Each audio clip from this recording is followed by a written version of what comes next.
Awesome. Jessica, you're awesome. I'm so thankful that you've come on the Job Stories podcast. So the way we get it started is, if you don't mind, just to introduce yourself real fast. And what is your job now? What do you currently do for work? Great. Thank you so much for having me on, Mason. So Jessica Walker, I'm the founder and CEO of Care Sherpa. Care Sherpa was founded to help manage the last mile for patients going through elective medical procedures. The long and short of it is that we provide a white glove concierge level service that ultimately supports the provider with growth and revenue. So my job is kind of a little bit of everything as the founder. Yeah, that's really, really cool. And I'm already thinking right now that something I wanted to get into is, I mean, that's a very like mission-driven company that you started. How did you get here? How did it come about? I love that question. Thank you for asking. So the way to kind of like, it feels everything in my history brought me to this moment. Early in my career, I started in hospitality with restaurants and actually managed hotels for Hilton Hotels. And so very much that service orientation to other people. But that's what brought me to the science of human behavior and getting to know like how do you hire people for talent through selective and predictive interviewing. And then my time at Gallup, where they then helped me carry that expertise over to patients. So how do patients behave as consumers with that kind of mindset? And then how do you understand the patient experience? So long story short, through all that, it was ultimately what led me to build Care Sherpa was that pathway of service to others, service heart, understanding human behaviors and consumer behaviors, and then supporting health care systems and providers with their marketing tactics and strategy growth through predictive analytics, but saw this last mile is where it's really falling down in healthcare today. And so spot on. My team, one of the reasons that people come to work for us is that service heart of they want to make healthcare better one patient at a time.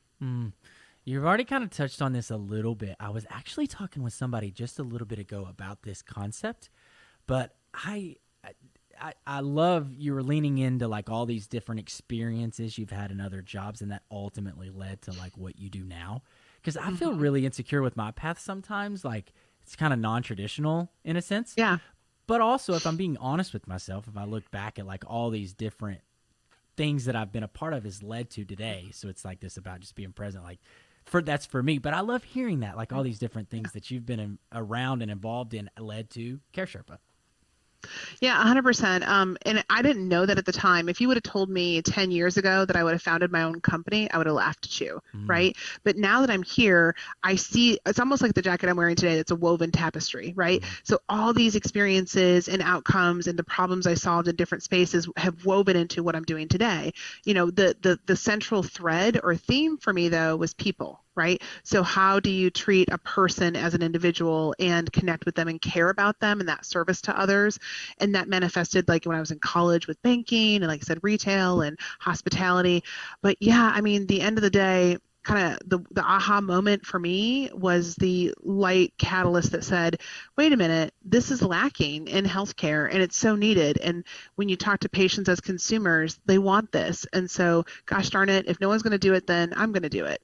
And it's, again, had no idea that I'd be here, but here we are. That's so good. Yeah, I feel the same way. It's like, even remotely thinking about leading a company, I'm like, that would have been really funny a few years ago to me because, yeah, it's wild.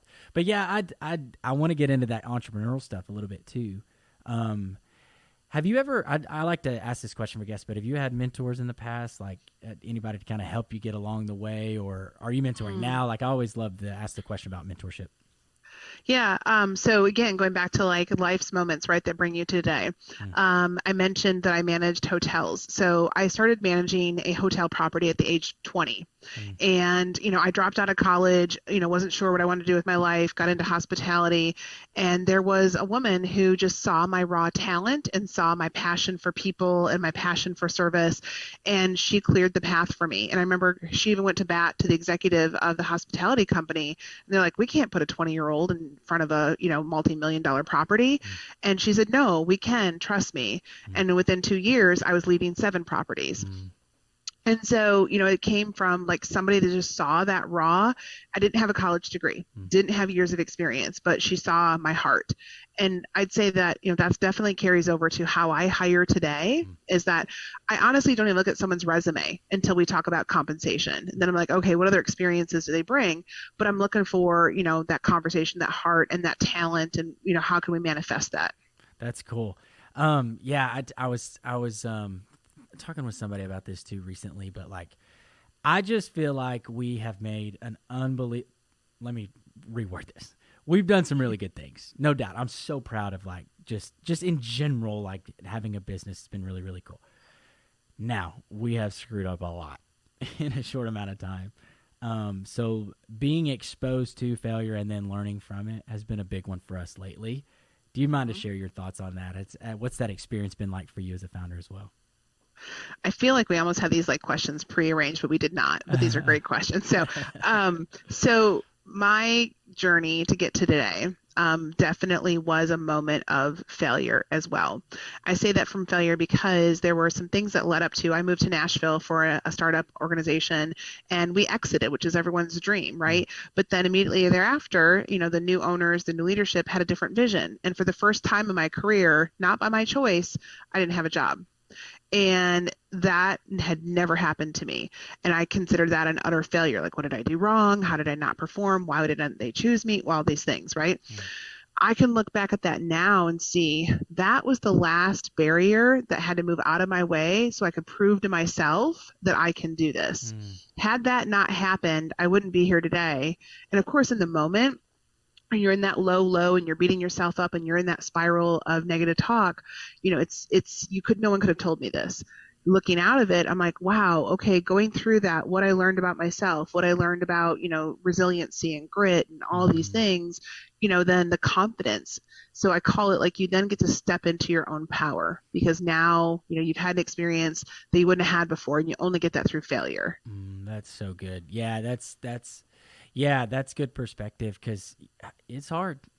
Like I think Yeah. just I said the phrase kind of on accident, but like the exposure to it is what's been weird for me lately. Like, hey, you're gonna Mhm. put yourself out there, and the possibilities of what could go wrong if I do that has been kind of wild. Oh, absolutely. I mean, I recently had done something that I've never done before. And, at the end of it, I got back and I was like, okay, yeah, no, I don't know that that was the best use of my time. But now what did I learn about myself? What am I going to look Mm, for later? mm, And, in that moment, it's too easy to like just say this was, negative self-talk, negative self-talk. But the more that you can be curious and mm. you can examine it and then grow from it. Mm. Yeah, that's a theme on here sometimes too. It's cool to hear you say that, but the word curious, because like the continual learning thing seems to be that thing seems to be a pretty common theme with founders. Is like we gotta Mhm. always be open to learning. Has that been true for you too? Oh, very much. Like in the learning, again, successes, failures, opportunities, roads not taken, and that natural curiosity. And also, it's a mix. You got to have healthy enough ego because again, the balance of risk and everything else. But you have to have as much humility and as much sense of like I fully say to my team, I don't know everything. I've got other experts in the room that know more about this, and so how can I be a sponge and learn from them? But then ultimately, I'm not the one to know exactly what we should do every single time. And that's once you see that, and you can again, we talked about building people up. That's another way for mentoring is that you can see of helping people learn and grow by sharing their experiences and you get better for it. Yeah, you were actually mentioned this earlier too when you first started about being a founder and an entrepreneur, and it kind of in another way you worded it, but having wearing a lot of different hats, like doing a lot of different things. Mhm. It's funny, like I do find myself doing that as well. Like there's my everyday feels different. But also I'm interested in learning more about myself in the terms of when we start to grow and hire more people, like my ability, you use the word ego too, like let my ego get out of the Mhm. way and move out of the way and let the people do what we hired them to do. I'm interested to learn that about myself for our company. I know we do recruiting, but like Mhm. what's that been like for you, if that makes any sense at all? Yeah, it's It's hard. For me, and I'm not speaking for all entrepreneurs, but I do find themes amongst other friends of mine. You get to where you are because of the way that you can, have some level of control. Mm, But as you grow as a company, so I remember, for an example, not too long ago, for the first time in the history of my company, we hired someone that I hadn't met mm, before they were hired. And that was really hard mm, because I loved like put my talent stamp of like, yep, this is the person, they're our person. mm, And I had to have a moment of like my impulse said, no, no, I have to approve this person before they come on. But yet in the same token, I knew that as we continue to grow as a company, that's never going to be possible. We get to a certain point of growth. mm, And so do you trust your people? Do you trust that mm. they understand your values, your culture? And I did. And so, this employee's thriving and doing great. But like that was a moment of self-reflection because I knew if I stepped in, my team would feel like I don't trust them then and I don't have confidence in them. That's really good. Yeah, I'm gonna save that one for myself for later on when we start to, because you mentioned it. Like, if you want to grow, there's something, and the word control stuck out to me because that's me. I'm like, I want to. I'm that way. My wife. I'm gonna not let her listen to this conversation because I'm admitting it. It's hard. Yeah. Well, and we've talked about it in terms of even like, sandboxes and having them. So it's one of those where, I jokingly say to a team member where if I'm not in your sandbox, that means like, I know that you've got this. Mm, And I've noticed lately, like I'm in none of my team's sandboxes. mm, Like I'm off building my own new sandbox. mm, And that's, I think, part of it of like, okay, again, your locus of control can't be everything. And if you hire smart and if you take care of your people, they will take mm. care of your business. That's beautiful. Gosh, we gotta clip that. That was really good. That was awesome. What about, you talked about this briefly too. It's another theme I like to touch on. A conversation that I love to have, but managing the highs and lows, managing the wins and losses of entrepreneurship. Like, what do you find is that thing that kind of, it may be y'all's mission for your company. That may, your why may be the best answer. I don't know, but I love talking about like how do you manage the highs and the lows. Yeah, I'm still figuring the entire journey of the highs and the lows and figuring that out for myself. Mm, Everyone is a lesson, right? So like you can't at the high, you can't get too cocky and you can't get too like comfortable because it's like, but I also had a mentor tell me like, don't move away from that too. Like be in that moment, celebrate this win, right? mm, And enjoy it and embrace it because when you are in that valley and you are low, you've got to remember the why did I decide to do this kind of moment, right? mm, And the low part, I'd say for me, there's been some, very deep valleys and things have happened and some setbacks. And like last year, we had some client, changes where I had to lay some people off for the first time. mm, That was awful. mm, And it, hit my heart in a way. But now, again, going back to what we talked about earlier, constant curiosity, like, okay, Monday morning quarterback, what could I do differently? What was something that I learned from that? And so for me, that resiliency, that grit comes from I can't dwell in that low space. I've got to, be able to like pull myself back up as quickly as possible. yeah, that's really cool. I love the thought too about even celebrating the wins though. Like I think that's so weird to think about, but like I don't think I'd do that enough either. Like Yeah. like back up and be like, yo, that thing we did today or whatever, that was really cool. Like I don't think I'd do that enough. Yeah, I mean, it's definitely like if different cultures do it different ways, right? Like I was with a culture once, like when we'd sell a new client, like people would go and ring a bell. There was a Um, symbolic bell, right? And you could hear it through the whole entire office. mm, We do things such as when we celebrate a positive patient feedback, that, we call it an alpacalade and we make a big production out of it and it's fun and it's exciting. And it's like then to look at our team members that have a whole wall of alpacalades. I'm like, yep, that's why we're here. So, that win in that moment and yeah, and then also looking back on it and say, okay, why did we win and how did we win together and how do we do more of that next time? That's another way to learn from it. that's really cool.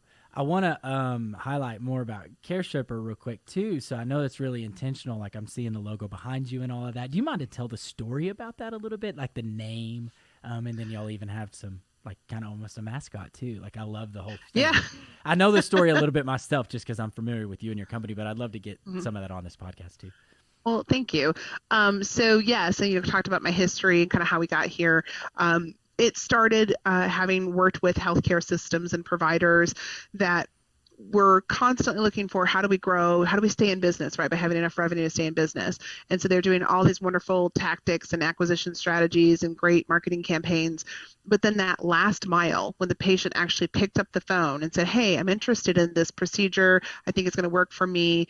And either the provider wouldn't answer the phone or the patient would be on hold for 15 minutes. Or if they did answer the phone, it was very transactional. And back to my hospitality days, like that's not how you treat a VIP. A new potential patient's a VIP. And so recognizing that gap, and almost, from a place of experience that also results in sales, let's be honest, right? Like if you're going to have someone cut into you, you want to feel from that first impression that you can trust them and that you have confidence in their ability. So recognizing that, ultimately is what we wanted to help respond to, but thus the name. What Care Sherpa does is provide that guide over the mountain of healthcare. A Sherpa is that individual that has the tools and the resources and the knowledge to help you climb Mount Everest, right? And the visualization for us of like healthcare, we put all these mountains in front of patients. We make it really difficult for them to do business with us. So thus, that's what Care Sherpa wants to do, is make it frictionless, make it easy, so that you as a patient can just get the care you need without having to jump through all the hoops. The alpaca, kind of our, I see your yak on your picture, and that was our other alternative, right? Those Sherpas use yaks, but we kind of thought the alpacas were cuter. But that's it. Like the alpaca carries the tools. And much like we as the Sherpas bring tools, like helping with patient guides and resources and education. And frankly, they're just cute and fun. And, it's been a part of our spirit animal, if you will. That's really cool. I remember us, well, the first time I met you in person, I don't remember what the event was now, but we were talking about this a little bit, but like I just think it's so beautiful what y'all are doing, just because in our own personal experience, my wife walked through breast cancer in 2020, and obviously that's a lot. Like that's a lot of, well, it was very scary, obviously, because it's a medical diagnosis that neither she or I had ever been exposed to in our families. But then just the information in general, like around it, it's a lot. So it sounds like we would have been, that's the mission y'all are after, it sounds like. Absolutely. And that's a great point, is that the other part that we do to make this, so I talked about trust and confidence, right? And that guide. Well, the reason why our Sherpas can be your guide is because they themselves have gone through this journey. They've had the procedure, they've had the treatment. We support services like fertility. They themselves have struggled with fertility and have had successes. I have one Sherpa that did not have success, but she can empathize, right, and be there. Bariatric surgery is another one, or weight loss surgery, same thing. If I can tell you, hey Mason, this is a big choice, and I, when I was evaluating whether or not to do it, this is what was important to me. Like that's genuine, that's human to human. And so we're bringing that person, back into the personalization of healthcare. That's great. So, let's use our example for the listeners as well. Like, how do we get in touch with, like, if anybody that's hearing this wants to get in touch with y'all and utilize your services, how do we do that? Yeah, and also if anyone's listening and it's like they would like to be a part of this mission and help us grow and help patients, that's the other side of it too, is definitely finding those folks that have that mission driven. So very active on LinkedIn. Would love to, you can find me at Jessica Walker on LinkedIn. I was one of the OGs, one of the first people on LinkedIn, so it's very easy to find me. And Cross, of course, on the other channels, but it's one that I'm happy to share with folks. Kind of, I'll say this: the business of healthcare, right? Like from a patient-to-patient experience side, like this is important. But unfortunately, like in healthcare, we don't get paid for the warm fuzzies, right? They get paid for volume and growth. And so the benefit is that I can demonstrate that doing the warm fuzzies does result in better revenue and better growth. And so happy to share case studies with anyone if they're curious to find out how the service heart makes a difference in the wallet. That's great. Yeah, we'll make sure and link your LinkedIn. So you've been on LinkedIn for a while, you're saying? I'm actually pretty new to LinkedIn, just the last couple of years. So, but yeah, that's awesome. Yeah, it was like back in the early days when LinkedIn was launched, and even like Facebook. Like again, I'm aging myself here, but I was actually, when I went, because I was a college dropout, so I went back to college later when Facebook was a new thing. But yeah, LinkedIn was something that a friend of mine said, oh, there's this new, online Rolodex. And so, I would say that this entrepreneurial journey, I've been very grateful, because now people that I've known my entire career that I've been connected with via LinkedIn, cheering me on, giving me support, willing to open doors. So it's certainly for me, beyond being able to share the work that we're doing at Care Sherpa, it's a way to stay connected to my network. And you and I are a great example too. That's how we stayed connected and came back together. Yeah, totally. That's awesome. Yeah, it's funny. I didn't realize how powerful it could be until fairly recently, honestly. Like, it's become a big, big tool. But anyway, so I like to also ask my guests this. So, and also you can say nothing right now if you want to, but I do like to ask, what are you excited about? What's coming up in your life that you're excited about? It could be professionally or personally, but what's got you excited coming up? Yeah, so Care Sherpa was recently accepted into the program or asked to join the Project Healthcare program, and that's through the Entrepreneur Center. And again, part of this journey, we can talk about it for anyone considering it's finding your tribe and finding your people, and that community has been so wonderful of others who are on the space. So the goal is to help us find future investors and partners, and I'm really excited about that community and that network because this entire journey is tough, right? And anything in life, especially work and goals, the more that you can surround yourself with like-minded people for encouragement and support, the better you can be. Oh, 100%. And I love Eric over there, Eric Throwkill over there too. 100%. I work out of the Entrepreneur Center myself. I was actually meeting with someone the other day that has been an entrepreneur a lot longer, and we were just talking. And after that conversation, and I've only recently gained the language for this, but I was like, I don't feel as lonely anymore. I was like, because he was just very encouraging of like, no, we went through that too. Like, you'll be fine. Like, and so I love that you just touched on that. Yeah, and that's, I would say, anyone, and not just those in the entrepreneurial journey, but anyone, the more that you have, and we talk about that with our team members, like you find your tribe and that matches your vibe. And that's where it's like you can thrive, right? So having that, like you said, it's not lonely, people that understand, and frankly, like they can, come back and encourage you or kick you in the butt if you need to too. Yeah, no doubt about that. Yeah, hey, you better shape it up over there. Yeah. Exactly. Jessica, this has been awesome. Thank you so much for your time. I'm so glad you were able to come on. Thank you very much. Thanks for the opportunity, Mason. It was a pleasure to talk to you too. Have a great day. We'll talk soon. All right. Thanks, Jessica. Bye-bye. See you.